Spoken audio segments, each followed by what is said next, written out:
Barbara, ভিয়েতনামের ওপর তোমার অনুভূতির তর্জমা আমি পড়েছি।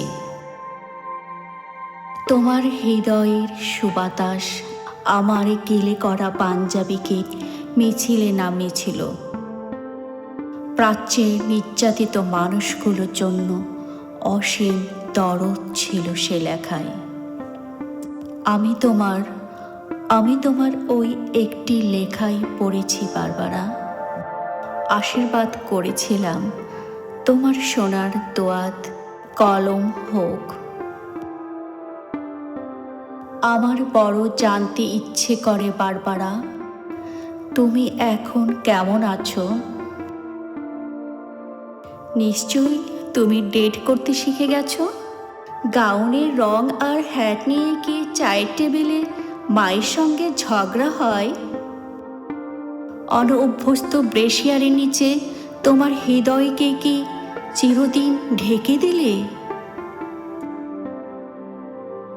আমার ভীষণ জানতে ইচ্ছে করে বারবারা। তোমাদের কাগজে নিশ্চয়ই ইয়াইয়া খাঁর ছবি ছাপা হয়। বিবেকের বোতামগুলো খুলে হৃদয় দিয়ে দেখো, ওটা একটা জল্লাদের ছবি। 15 লক্ষ নিরস্ত্র লোককে সে ঠান্ডা মাথায় হত্যা করেছে। মানুষের কষ্টার্জিত সভ্যতাকে সে গলা টিপে হত্যা করেছে। অদ্ভুত জাদুকরকে দেখো, 20 শতাব্দীকে সে কৌশলে টেনে হিচড়ে মধ্যযুগে নিয়ে যায়। দেশলাইয়ের বাক্সের মতো সহজে ভাঙে গ্রন্থাগার, উপাসনালয়, ছাত্রাবাস, মানুষের সাধ্য মতো ঘর বাড়ি।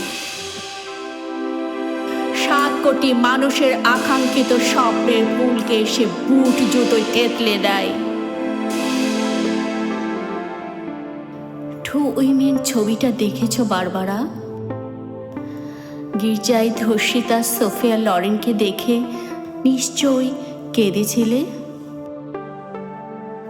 আমি কাঁদিনি, বুকটা শুধু খাঁ খাঁ করেছিল। সোফিয়া লরেনকে পাঠিয়ে দিও বাংলাদেশে। 30,000 রমণীর নির্মম অভিজ্ঞতা শুনে তিনি শিউরে উঠবেন। অভিধান থেকে নয়, 80 লক্ষ শরণার্থীর কাছে জেনে নাও নির্বাসনের অর্থ কি। জর্জ ওয়াশিংটনের ছবিওয়ালার ডাক টিকিটে খোঁজ থাকবে না স্বাধীনতার। আমাদের মুক্তিযোদ্ধার কাছে এসো।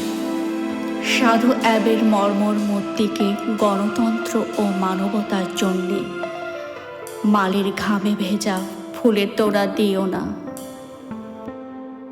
নিহত লোকটি লজ্জায় ঘৃণায় আবার আত্মহত্যা করবে।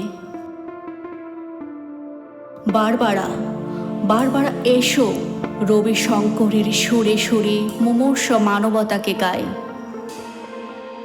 বিবেকের জং ধরা দরজায় প্রবল করাঘাত করি। অন্যায়ের বিপুল হিমালয় দেখে এসো, ক্রুদ্ধ হই, সংগঠিত হই।